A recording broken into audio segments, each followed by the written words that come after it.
Political change in Washington. Republicans win back control of the House of Representatives, and a leading Democrat, Nancy Pelosi, is stepping aside.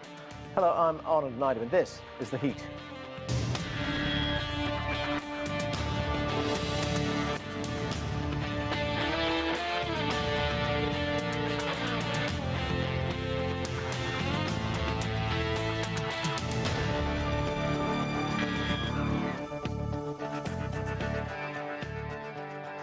Republicans have won back control of the U.S. House of Representatives by a small margin following the midterm elections. And that means there will be a new House Speaker when the next Congress convenes in January. The current Speaker, Nancy Pelosi, will be handing over the gavel to a Republican leader.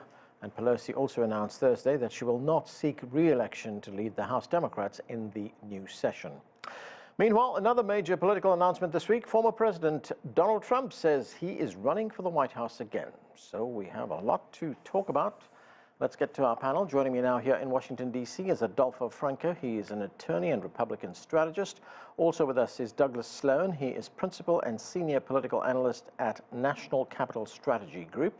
From Virginia, we're joined by Rena Shah. She is a political analyst and current affairs commentator. And also joining the discussion is Joseph Williams. He is a former senior editor with U.S. News and World Report. Welcome to all of you to the show. Douglas Sloan, let me start with you, and let's start with that big news in Washington on Thursday. Nancy Pelosi saying that she will not be in the running for any Democratic leadership position once this session of Congress ends. She's, of course, one of the most powerful political figures in Washington, also very, very controversial, been in a leadership position for something like 19 years. How big a moment is this, and what do you think prompted the Speaker to say that she will be stepping aside? Well, I think it's a tremendously big moment. I think it shows tremendous leadership by the Speaker, acknowledging that it is time to bring in fresh, new minds, fresh ideas, and new leadership. The Speaker has been there for, like you said, 19 years. We're going to go through the 20th year. And I believe that it is important that we have people that are of that age, the baby boom generation, willingly pass a torch on to the next generation, which is Generation X, my generation, to have some fresh ideas and a new look at things, and to continue with the tradition of strong democratic principles within the House. Obviously, with the attack on her home and injury to her husband, that seemed to have perhaps hastened the decision along. But at the same time, I think this just sets a wonderful example for many of the octogenarian baby boomers that are in power in the Senate. We have Chuck Grassley on the other side of the aisle that turned 89 this year, that just won re-election, who will be exiting his Senate, or rather finishing up this current Senate term at age 96. So we really need these aging baby boomers to pass the torch and step aside for fresh minds and new leadership, and I applaud the leader for doing so. Rena Shah, as I said, Nancy Pelosi is a very powerful political figure here in Washington, D.C. She also made history as the first woman to become House Speaker. She's also a very divisive figure. And do you think with her departure that things will change in Congress, or are we going to be back to the same old gridlock? Well, Nancy Pelosi is one of the most biggest and one of the arguably most formative figures of our time in politics. She is somebody that leaves a rich legacy for Democrats in Congress. She is making room and passing the torch, as my co-panelist said, to really inject those fresh new ideas that are very much needed in the Democratic side. You've got an octogenarian there. You've got people like Dianne Feinstein in the Senate. You've got the people in the House that have been right beside Nancy Pelosi's side, much like Congressman Steny Hoyer, who's also decided to vacate from leadership. This was them reading the room and understanding that the Democratic Party can no longer move forward if they don't bring up the people that have been doing the work amongst their grassroots base. And Gen Z delivered these midterms for Democrats, truly, as well as many an American woman turned out and showed up for Democrats. So Nancy Pelosi creating making room for new, fresh leadership, I think obviously is a very good thing. But she is somebody that did not do it perfectly, in my opinion.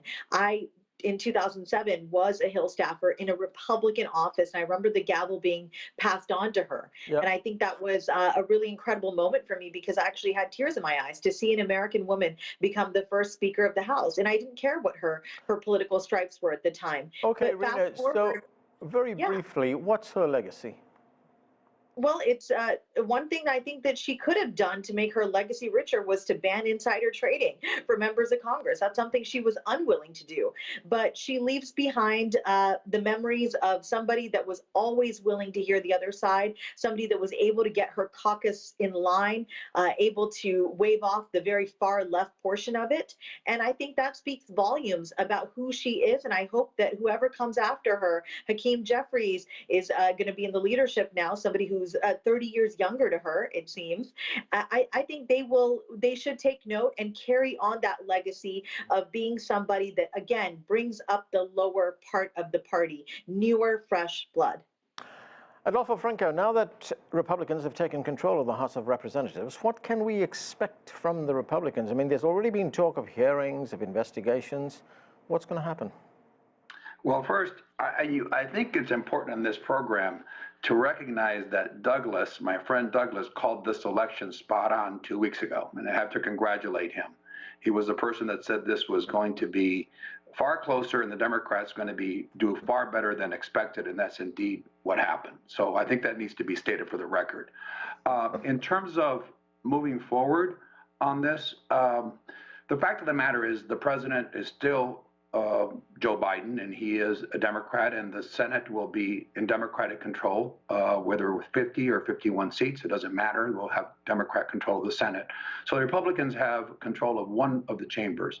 More than anything, getting anything done, it will be to show alternatives to the American people on bills, I'll be quite frank here, that will go nowhere, because they won't go into very far in the Senate, and if they do, the president can veto a bill, and that the threshold is 2/3 in both chambers.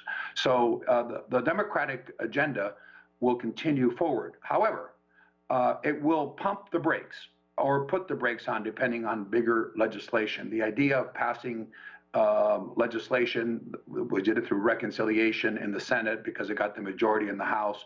There won't be a majority in the House now on the big issues of legislation. So there'll be a lot of compromise in that regard. So more than anything else is slowing the Biden agenda rather than doing anything. The Republicans can't really do anything with just controlling one chamber. The last thing I want to say about Nancy Pelosi is I think it's a mixed bag here. To be fair to Speaker Pelosi, she did say she was stepping aside and this would be her last term. So this shouldn't come as a total surprise. But there's no question that her legacy is one of mixed. She lost the House in 2010 with 63 seats, and she came back in 2016 or 2018. The party did. I think her leadership. Best part of her leadership has been holding up her caucus, which has been very small, which Kevin McCarthy should emulate together in difficult times, because there is a disparity in the Democratic Party, a slim majority in the House, similar to what the Republicans will hold, and she was able to effectively hold that caucus together. Okay, Adolfo, are we going to see lots of investigations, lots of hearings? Well, yes, because what the thing the House can do is conduct oversight. So it will conduct oversight over the Biden administration that we haven't seen. We've had very few hearings in the last 2 years on any of the major issues because the Democrats in the House have just rammed things through. It's a dictatorship. I worked there as well for many years. That's just the way it works in the House. So there will be a good number of investigations that will be going on and exercising oversight over policy to score points. That's what we can do in the House, and I think that's what is needed, quite frankly.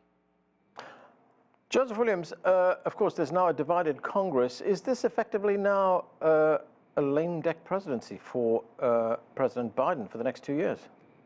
I wouldn't go quite that far. I will say that it's going to be difficult to get any spending bills passed.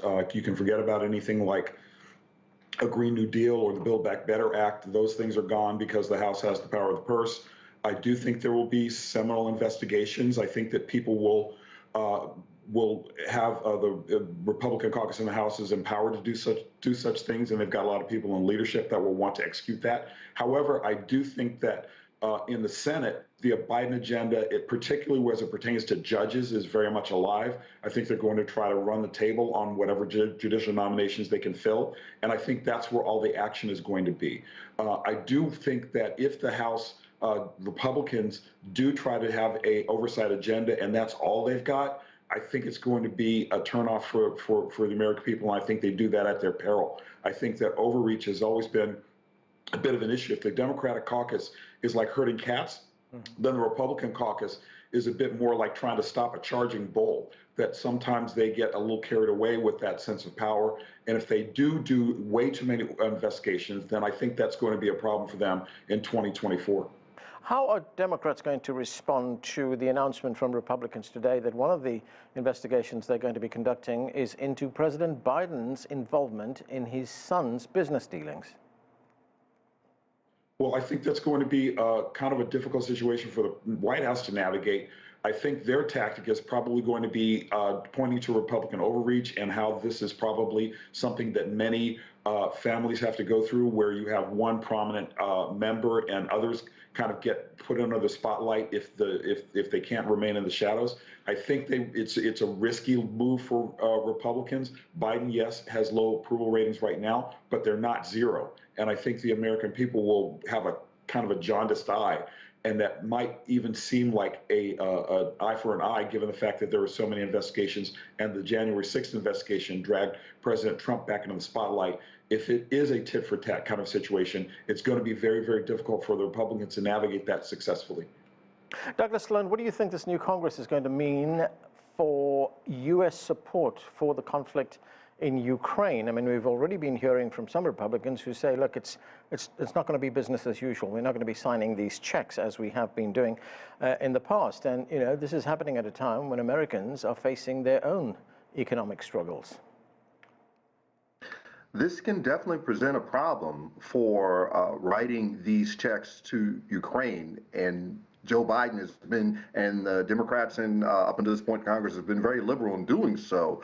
Hopefully, with some of the new advancements of the Ukrainian army against Russian forces, I'm hoping that they might be able to get this thing wrapped up in short order. When I say short order, I know it's not going to happen before the end of the year, but maybe within the first quarter of next year, we can bring an end to this conflict. But that is definitely something of note and of issue.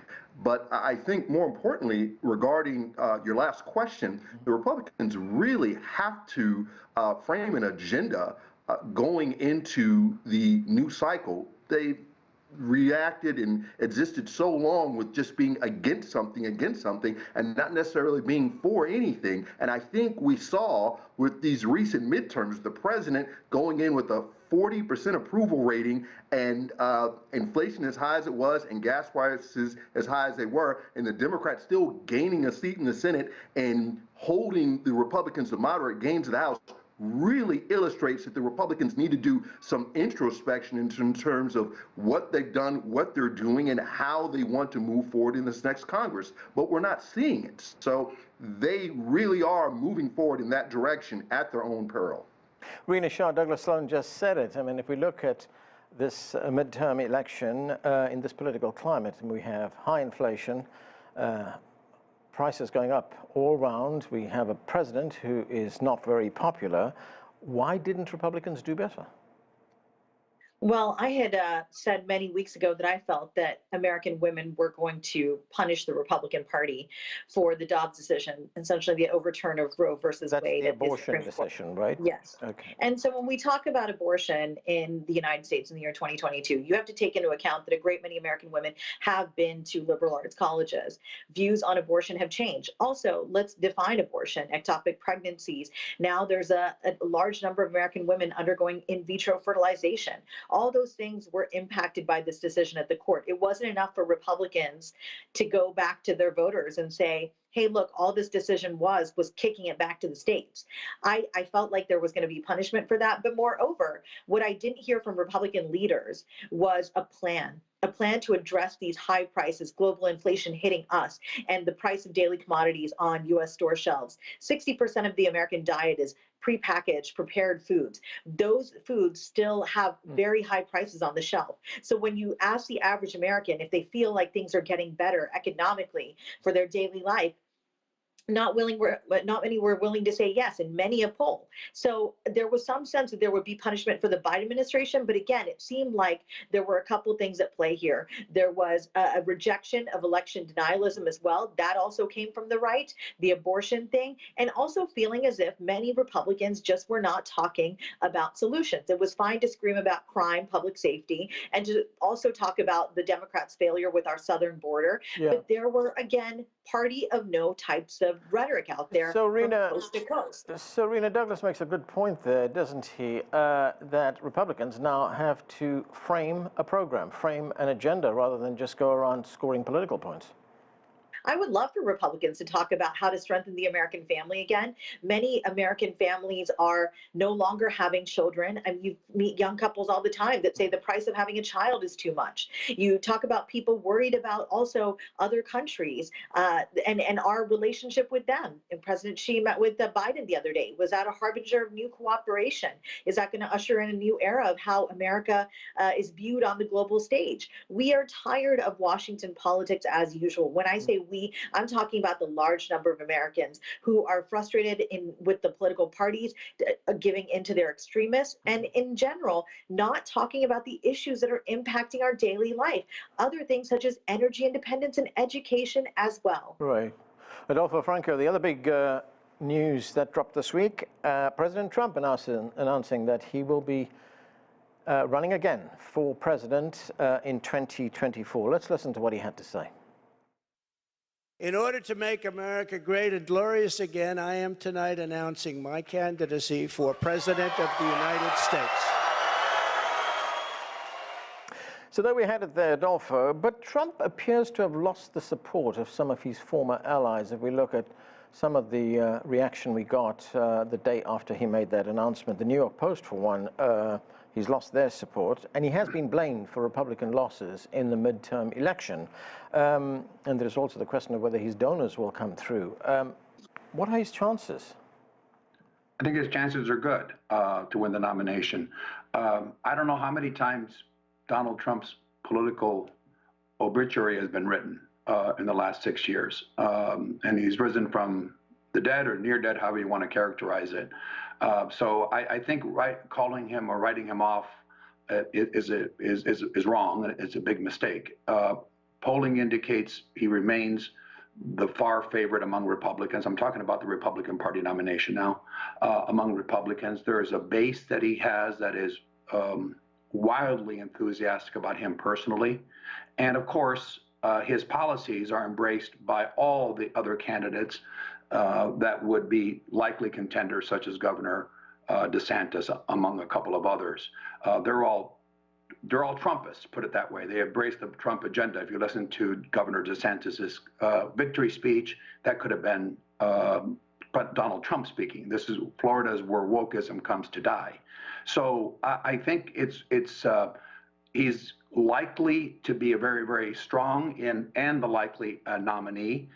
He's gone through these phases in the past before and come out unscathed. I think it is coming out of the gate is a way for Donald Trump to, despite what you've said about the New York Post and others, to solidify his support among the party faithful. And he will, so I think, characterize anybody who announces as really not being faithful to the titular head of the Republican Party politically, who is Donald Trump.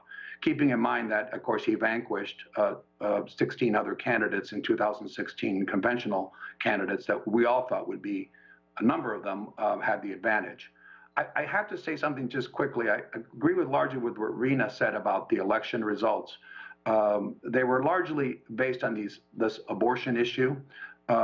and all the polling indicates it's important to underscore, though, that 52 million Americans voted for Republicans in congressional races in this last elections versus 46 million but the way that the map is written, 46 for the Democrats. The fact of the matter is, on this election, is that the small number of independents that remain, which are now 7% of the electorate, 4 years ago it was 12%, that small percentage broke heavily for the Democrats, largely on the Dobbs decision. So I completely agree with that.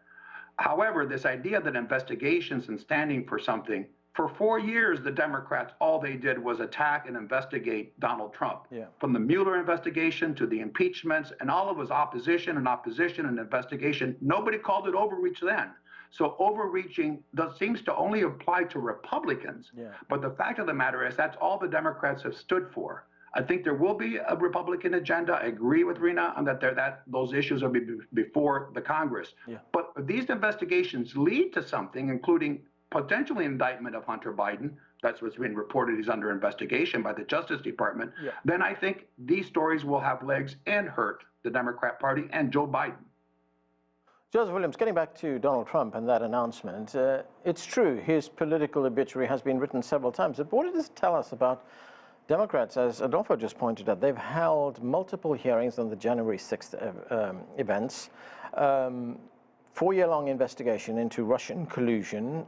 Trump has been impeached twice, but here he is running again, and if Biden runs, there's a good chance Trump will win again. There's a reasonable chance that he will win again. I mean, watching his announcement, there wasn't that pizzazz, there wasn't that snap that we had when he came down the golden escalator in 2015.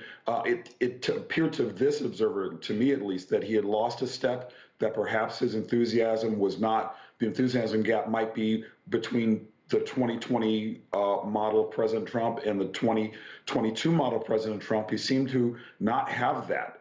And the knives were out, and they were out very quickly.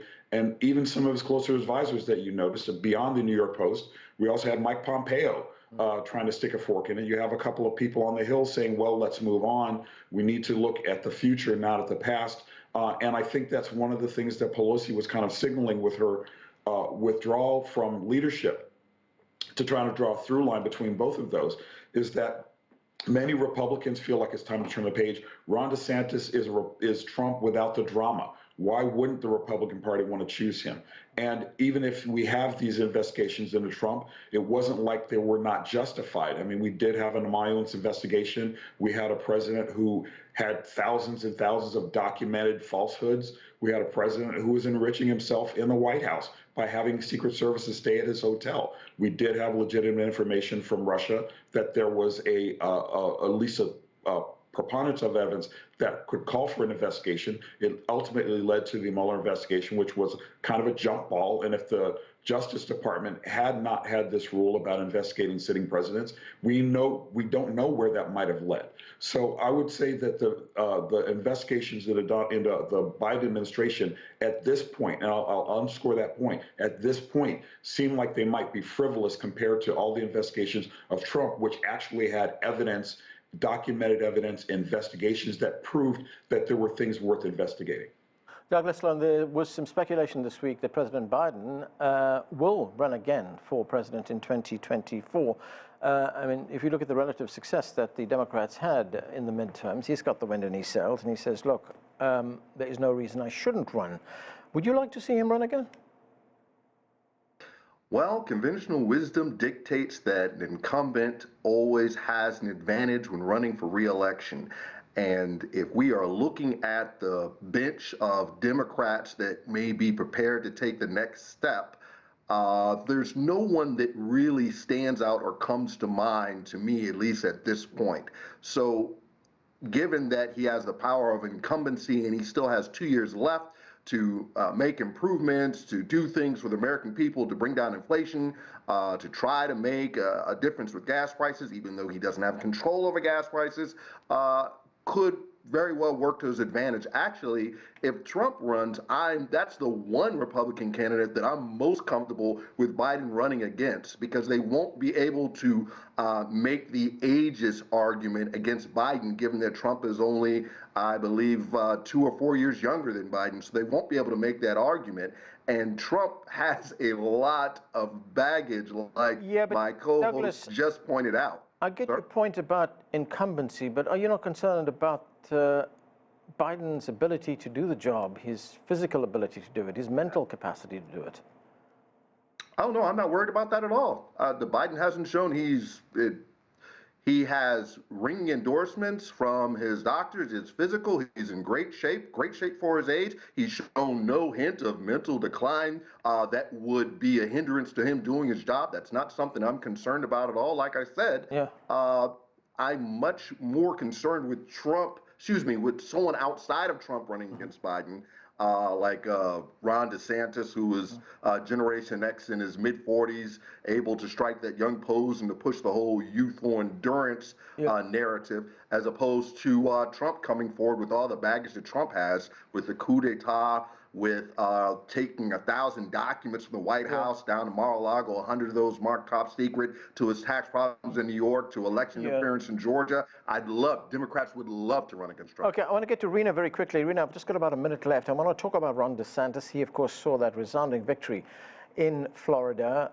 And in many respects, we hear some analysts say that, look, he has turned Florida into firm red territory right now. Question is, he's got one big hurdle to get over if he's going to be running for the White House, and that is to beat Trump for the nomination, for the Republican nomination. Can he do that?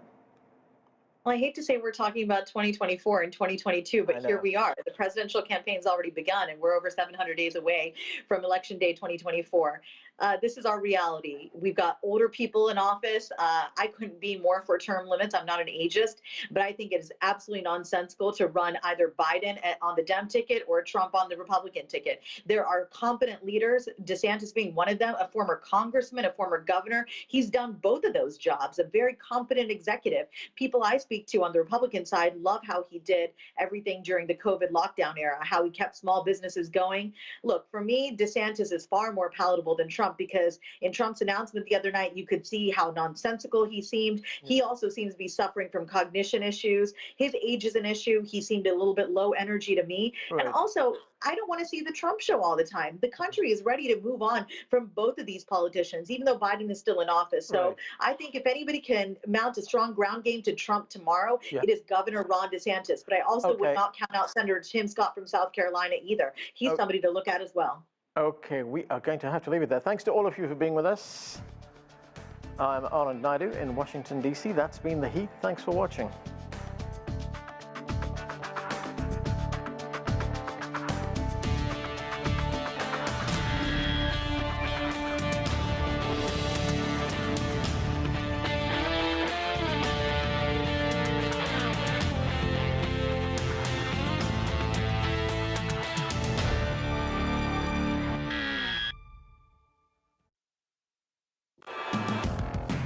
The nature of business is to bring value.